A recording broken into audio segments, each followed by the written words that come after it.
Welcome to the Boxing Talk Show. Fair but firm. With the Hall of Fame boxing referee. I'm Joe Cortez. And co-host John Zemel for all of Las Vegas. Come on, guys. Let's touch them up. Clean fight. I'm Joe Cortez. Fair but firm. Welcome to the Fair but Firm Show here with Joe Cortez. Saturday morning here with my co-host John Zemel. Woo. Hey, guys, we are ready to get it on. I know We're it, ready baby. to... Ding, ding, ding. Yeah. I'm ready to go. Hit that bell. You know, sometimes I walk around the gyms. I see some of these old timers around there. When the bell rings for the in the gym, you hear the bell ring. Ding! You see these guys out throwing punches. Oh, yeah, like Pavlovian. Yeah, man. These guys, they've been retired for 40 years. They hit the bell and start throwing punches. That's what happens when the referee don't stop the fight on time. That's in your DNA, baby. Yeah, that's just what happens. You got to stop the fight on time. So these guys, walk around. You don't want to see these guys walking around, on their heels. But you hear the bell, ding! Anyway. Get at it. You know what, John? I was thinking about something funny the other day. I want to hear it, baby. I was thinking about, man, they had these Amos and Andy show, radio, back before it came on TV, the Amos and Andy show on TV, or the Jackie Iglesias show, the I Love Lucy show. Was this before there was TV? Yeah, well, it was black and white. I'm seriously It asking. was black and white, and that black and white, we want to make our TV look in color. We used to put a plastic over the screen. The plastic head on the top was blue, and the middle was kind of greenish, and the bottom was kind of brownish. So no matter what, it was all the same color. Yeah, but it looked like you were watching color TV. Kind of. I guess you were, yeah. But anyway, what I'm thinking about was, man, how about one day you and I create a show, a boxing show, a talk show, and be like a reality show. What kind of reality show? Boxing. Hey, a guy comes into the, my name is Joe Palooka. I want to learn how to fight, and you're the trainer of the gym. Yeah, okay. And you respond well. I said, well, let's see. We can sign you up for classes, and we'll see what we can do here. Well, but I came around the gym here because I think that I have potential to be a heavyweight champion of the world. What do you think? I think you're too small, is what I think. Well, I can always build up. Well, there you go. Okay, well, guys, that's what I want to do. A show like, just talk about boxing. Let's create in your mind. You sit in your car, you could be driving, maybe not driving because you may have an accident and you get carried away. Listen to John and I discussing a fight topic. But this is the kind of stuff I like to talk about. I'm very creative. I want to make things a little different. Going way back from the beginning when realities or radio started, but I think we can do something to get some attention. You want to do a radio sitcom about boxing? Exactly. That's very interesting. And I like to be Mike Tyson. I don't want to be Can you do Mike Tyson's voice? Well, I was thinking when I was a heavyweight champion of the world, I think everybody was afraid of me until I met that guy, Buster Douglas in Japan. And man, Buster Douglas. Man, that guy can punch. He put my butt down, and man, I couldn't make it. Yeah, that sounds good. That was better than I thought it was going to be. And then I could talk about Larry Holmes. Larry Holmes had he was a little tougher. And Muhammad Ali was, hey, you know what? You mess with me, you're going to go in 3. But anyway. You do Muhammad Ali's voice pretty well. Hey, fans, that was pretty good. Hey, guys, I just want you to know we got a little extra talent that we can put out there. Put in your votes for us. Let us know what do you think. If you don't like it, we scratch it. If you love it, we can take a shot at it. Oh, man, that's a good intro. I like the way we started that. Anyway. Hey, we got big news this week, man. Okay, go ahead. The biggest draw in boxing just signed another fight to go up a weight division and fight for a title. And that sounds pretty cool on paper till you find out the details of it. But on paper, it is a big deal. The great Saul Canelo Alvarez will be he'll be challenging for the new WBA Super Middle Championship against Rocky Fielding, and who's 168 pounds. And Canelo, has never fought at 168 pounds. Well, he fought at 168 one time. Yeah, but you know what? When he fought Triple G, he was over 170. Oh, yeah, exactly. But not during the weigh-in. Not during the weigh-in. And Fielding is probably going to be coming in at like 180 pounds. Probably, yeah. Realistically. But you know what? Canelo has what it takes. I mean, Canelo's a much better fighter. He's sharper. He got more skills. And that fight going to be taking place December 15th in Madison Square Garden. Madison Square Garden, big deal for all of them, man. And Rocky Fielding is a matchroom fighter. He's only lost one fight. He's 27-1 with 15 knockouts. Not a big knockout artist, but that loss was to Callum Smith, who just recently won the World Boxing Super Series in that division against it just happened against George Groves. As we remember just last week, and he got knocked out in the first round to Callum Smith. So, this is he's only really fought anybody on that level once before, and Canelo's even 2-3 levels above that. So this should be a walkthrough for him. But for his resume and for staying active before the Triple G fight, which will probably happen in May, this is a big deal and it's a good fight for him. Yeah, it'd be a good fight, good money maker, and for his resume, it looks good. Yeah, why not pick up an extra title and one weight class above you? I mean, Pacquiao won about what 6, 7, 8, 8 of them, right? 8 of them, 8 different titles, That's 8 different insane. divisions. Eight's I mean, I insane. remember refereeing Manny Pacquiao at 118 when he won his first title, and there he was knocking guys out at 154. 154 is what he fought and beat Margarito at. Yeah. Now we also have Jesse Vargas fighting Thomas. That's tonight, baby. Delerme. That's Delerme, tonight. yeah. And Jesse Vargas, came off that draw with Adrian Yeah. Broner. Well, we talk about Jesse Vargas a lot. We've had Jesse Vargas on the show a couple times. Jesse Vargas is one of our favorite people, one of the nicest people you'll ever meet in your entire life, by the way, a local. He probably has, friends, family listening right now. Jesse Vargas, we always wonder. He's kind of like the line, right? He's like the line in the welterweight division. If you're better than Jesse Vargas, you're one of the elites. If you're worse than Jesse Vargas, you don't deserve a seat at the table. Exactly. I mean, it's kind of one of those things where he just came off, like you said, that draw to Adrian Broner. I think Broner's right at that line. We don't know if Broner's an elite at welterweight. Yeah, Thomas Delerme was going to fight Sean Porter. Yeah. Sean Porter turned it down, and Ugas went in there and challenged him with a 10-day notice. Yes. He went in for the... And Ugas beat him on 10-day notice. Yeah, and he got beat by Ugas. Yeah, and that was over a year ago, man. Yeah, that was August 2017. But Ugas fought here not too long ago, about 3 or 4 months ago. Yeah. And he's looking to he fought for elimination. Ugas is a good fighter. So he should be fighting for the world. He's a Cuban fighter, has a lot of talent, nice guy. He lives here in Las Vegas now. And Delerme also lost to Terrence Crawford at the 140 pounds. Yeah. Which there's no shame in that whatsoever. Yeah. But, this is one of those things. Vargas should, just based on his resume, handle Delerme pretty well. It shouldn't be much of an issue. But, it's one of those fights, man. We talk about it all the time. We love Jesse Vargas. But when he's gone up against elite-level competition, Manny Pacquiao, Timothy Bradley, and you can say whatever you want about the Timothy Bradley fight. We remember the end of that fight. There was some, you being a referee, you can kind of speak on it, but there was some confusion at the end. The ref thought the clicks, right? The 10-second was the bell, and so he stopped it when he had him almost down. It was a weird thing, right? Yeah, Pat Russell was the referee. That fight took place in L.A. Pat Russell, a great referee. But sometimes, you hear that clapper, the 10-second warning. Yes, sir, clapper. And with the people screaming the way they were screaming, he took the clapper. So he thought he heard the bell ring. And he stopped, and that's when Timothy Bradley was just about shaking up, yeah. He was ready to go, and Vargas thought that the referee was stopping the fight because he did stop the fight. And he waved his hands. He jumped up and thought it was over.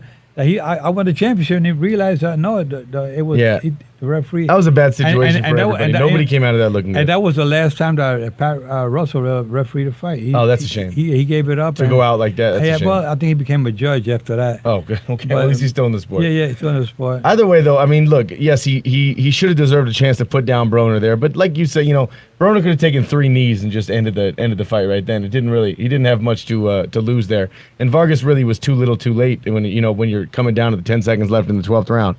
But outside of that little that confusion, right? I mean, the only elite fighters he's fought have been Broner, Pacquiao, and Bradley, and he hasn't come out looking like a shining star in any of those. Yeah, I tell you, this boxing game sometimes it's like a chess game, and you try to make certain moves, and things backfire you. Sometimes you say, well, "Why did I make that move?" And before you know it, somebody else comes up with another offer, and a promoter or a sanctioning body say, if you don't fight this fighter, you're going to be stripped of your title. We'll be talking about that in a little bit with the mandatories. Yeah, those mandatory fights, and I think that boxing is still kind of confusing to a lot of fans because different sanctioning bodies have different... and some of them have multiple belts. That's even more confusing. I mean, the WBA has 2-3 belts for some weight classes. Yeah. It is confusing to casual fans and boxing fanatics. Yeah. It's confusing, man. No, it is. And, the fans get confused. I know as an analyst for ESPN, I mean, I read things, and then the next day they write something else. Something else came about. Like this fighter the other day...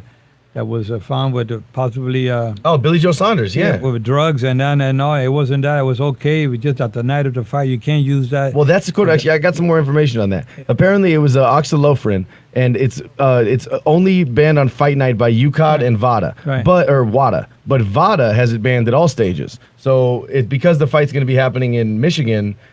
we don't really know what the Michigan Athletic Commission is going to do with that. So that's actually still more in limbo than we actually realize. Yeah. Well, we're going to come back in a second. We're going to go into a brief commercial. And, of course, our sponsors keeps us going. But We're going to a brief commercial right now, Charlie, and we'll be right back. Going back to the Vada, Wada, whatever, you know what I mean? You got, it's confusing. Even the name, did you change the name instead of Vada and Vada? It is confusing. WADA and VADA. There's got to be better. They should make it maybe a ABC, a DBS, or something. That'd be better. Because, I mean, if I'm going to be, I took the draw because I thought it was that, but it sounded so much alike like the other one. Yeah, exactly. So they got to change this. I don't know. Exactly. It's confusing, man. It's a nasal decongestant, apparently. You're not allowed to use it fight night for whatever reason. I don't know the science behind it, which makes sense.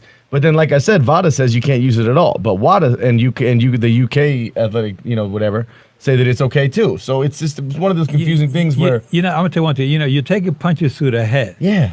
And so you're not really 100% because you get things confused. And when they got the Vada and the Wada, come on, it sounds like... I'm not even taking punches and I'm confused. It sounds almost the same to me. Anyway, going into the WBC, they ordered fights and whatnot. Man, big news this week. They ordered a bunch of big ones. Yeah. And, we'll see which ones get made, but that means something, right? And you've done a lot of work with the WBC. Can you explain what it means when they order a fight? Well, it's mandatory, Okay. You have a mandatory challenger. And of course, sometimes you say, being that this is a business, they say, I know the challenger means a lot, but if we can get Cinco de Mayo, or we can get a Triple G to fight, they can kind of pay off Canelo again. They pay off the fighter, the challenger, so much money to step aside, and then you fight the winner of that fight. It makes sense, It makes sense all around. Like you said, it's a business, and but sometimes the mandatory is the worst fight. Yeah, but sometimes you got some of these other fighters that have been waiting there for years to get that title shot, and because this fight, the champion took on another champion from another division. Let's say a welterweight champion steps up to the catch weight, and maybe they want to fight at 154-pound super welterweight, and the middleweight comes down to 154. Now these guys, they're not even in that weight class, but they one goes up, the one goes down. They fight for a title, and the guys that are waiting there, exactly, they lose on the opportunity when they've been fighting in 154 their whole. You know what I mean? As long as they've been going. And they get kind of pissed off. Understandably, man. That's part of what happens. Yeah, but you know what? But sometimes better get pissed off than get pissed on. That's the way how the saying goes. Yeah. I couldn't agree more. Well, let's talk about some of these fights the WBC ordered. Go ahead. We got Triple G versus Jamal Charlo, which is an awesome one, but it'll never happen, as we know. Triple G will end up paying off Charlo, and then they'll end up going into the Canelo the big Canelo fight. Gary Russell Jr. versus Leo Santa Cruz, I think, is a fun one. I hope they end up making that fight because they've been trying to both sides. So that's going to be a good one. They're both fun, active, fast fighters that I think would make a lot of fun and a lot of sense. Sean Porter versus Keith Thurman rematch. Well, that's a fight that fans for. I worked the corner with Sean Porter that night at Barclays Center in New York 2 years ago. Yeah. And Sean Porter lost to Keith Thurman. Keith Thurman retained his title that night. But Keith Thurman, since then, he hasn't been active. He's done nothing since then. And what did Sean Porter just do? He just took his old title that was made inactive. Yeah, exactly. But now, see, what happens is this. Keith Thurman, I know that he holds some titles, but he hasn't defended the titles. And all those other guys that have been there waiting, like we talked about before. The welterweights we talk about every week. I've been there, I've been active, I've been fighting and whatnot, and I don't get a shot at Sean Porter. Keith Thurman, who's been inactive for so long, he gets a shot at Sean Porter.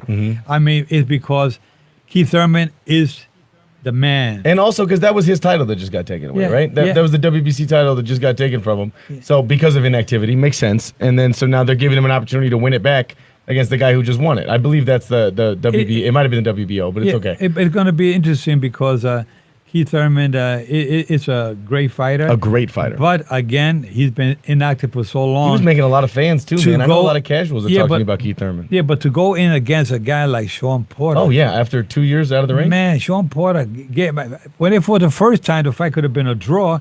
It could have went to Sean Porter, and a lot of fans Sean Porter's a lot better fighter now, too, and Keith Thurman's been out the game for 2 years. Yeah, and that's what I'm saying. That this what could cause this Keith Thurman as one of the best pound for pound in the welterweight division can be caught up in the middle of this rust. Absolutely. You get the ring rust, and then, but hey, would that be a good fight to watch? Now, one that I wasn't thinking of, but now that I see it, I want a lot. WBC ordered Jorge Linares versus Adrian Broner. Linares, of course, just came off a really quick win against somebody whose name you'll never hear again. But more famously, right before that, had just gotten knocked out by Vasily Lomachenko, which was a really big fight where he put Lomachenko down for the first time in his professional career. So watching him versus Adrian Broner would be a ton of fun. Yeah, well, Adrian Broner, came off that draw for Jesse Vargas not a couple of months ago. So it'll be a good match. I would say it would be a fight to watch. Yeah, it'd be fun. Linares and Broner would be a good one. I agree. And then you got... the Julian Williams is supposed to fight Arislandi Lara, and the winner should be going up against Jermel Charlo for the 154 belt, which is a pretty fun one. And then depending on, obviously, Mikey Garcia beating Richard Kami, he's supposed to be fighting Luke Campbell at the end, who I don't know well. But yeah, it's going to be... Either way, these are a lot of big names getting ordered by WBC. I want to give a shout out to WBC because good for you. This is what you're supposed to be doing from a standpoint of a governing body. You're supposed to be ordering the fights people want to see and putting pressure on the fighters to either retain their belt or pay it off or get rid of it. Well, Russia just come back from the convention they had in someplace in Russia, and what happens is that they have the WBC convention. Yeah, all these promoters and managers going to go up there to these conventions and they talk on behalf of their fighters, like Gary Russell, Leo Santa Cruz, Linares, Braun. All these managers, promoters go there and talk on behalf of their fighters. They have some fun pictures from there. You can see all the big names. Exactly. Usyk and Lennox Lewis and all these guys. Right, and they talk about what they want their fighters to fight somebody, so they bring it up with the ratings committee, and they talk about at these conventions, and they say, then the president has to order something. He just can't say he can't chase those guys away. They come up here to discuss the future plans for their fighters, and that's why they have these conventions. That's super interesting. That makes sense. Every sanctioning body does the same. They have their convention. They have the ratings committee. They recommend their fighters to be rated a top 10 or top 20, whatever. Yeah. And that's how they work it out. And the ratings committee, they sit down. So they order fights like this happens with all the governing bodies every year? Yeah, every year. But this one made news because of the big names. Is that why people keep talking about it? Because they ordered fights that people actually want to see? Well, they bring it out there. They have to put it out there. And then it's a matter of negotiations. Who put up the money, where the fight going to take place.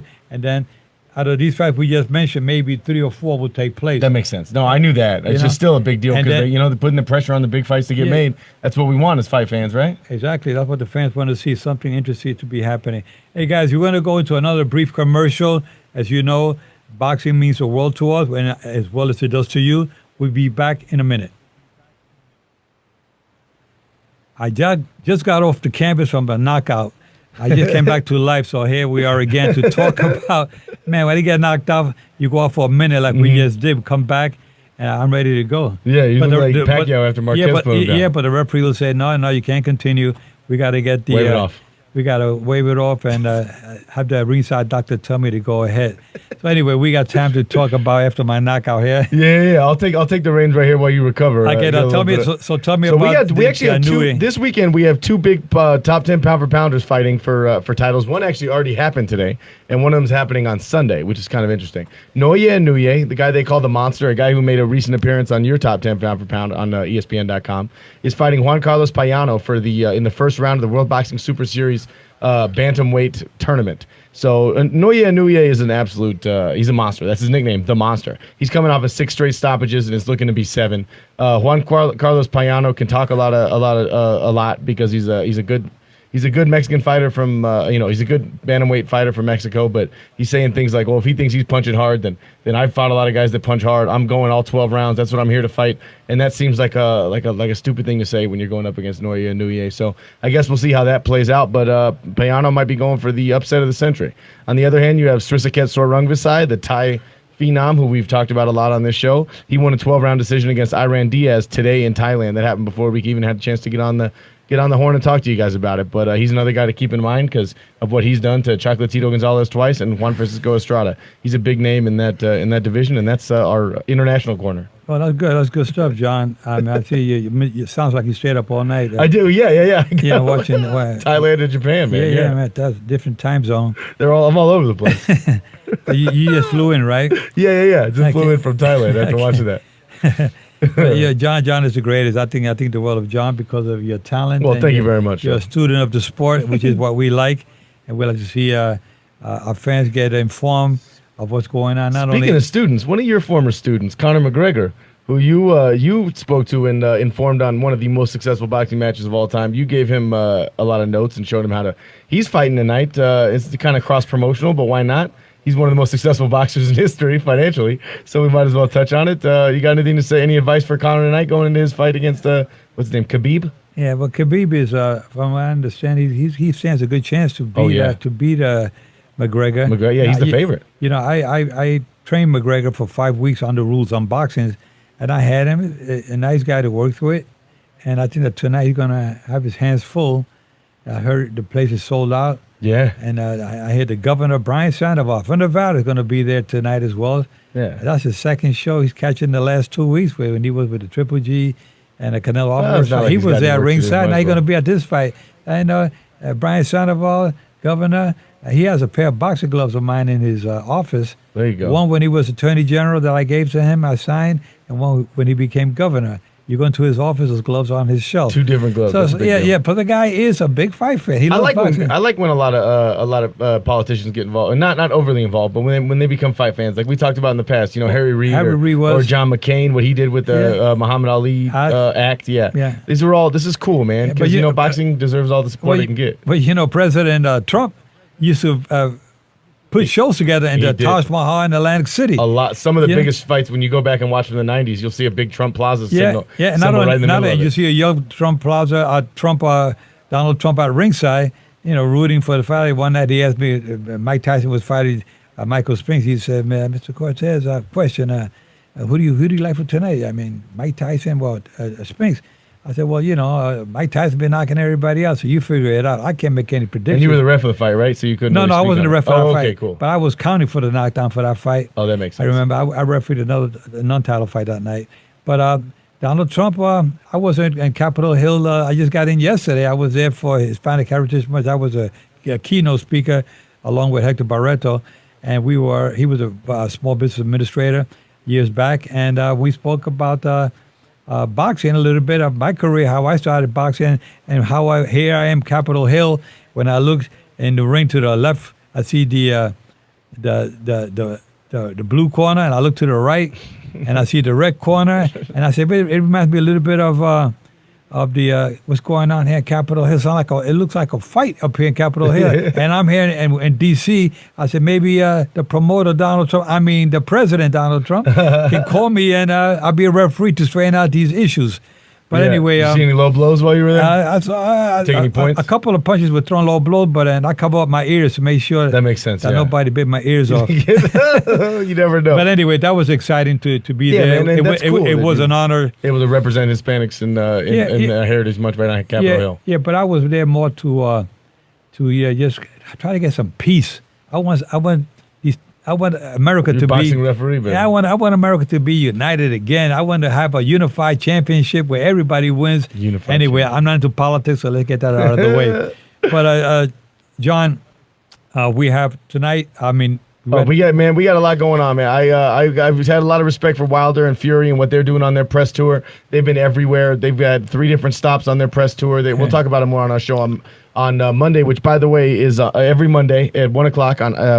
We're on Facebook Live on Joe Cortez Facebook and Fair But Firm Facebook, as well as Into Boxing, INTU Boxing's Facebook pages. That's from the United Kingdom, which we stream live from the United Kingdom. We're also here every weekend, 11:30 on K-Dawn, the only FM news talk show station, as well as on iTunes, Fair But Firm Show. We're on Spotify. We're on Google Play. We're on Audio Boom. We're on the Moon. We're everywhere, baby. You can't miss us, including YouTube, by the way. Make sure you check us out if you want to see this show with our pretty faces. And don't forget Mars. Yeah, also Mars. Okay, guys, so we'll talk to you next week. It's a pleasure talking about boxing and talking about a little of everything. God bless you. We see you next week. Keep your guards up at all times. Remember, I'm fair, but I'm firm. Touch them up.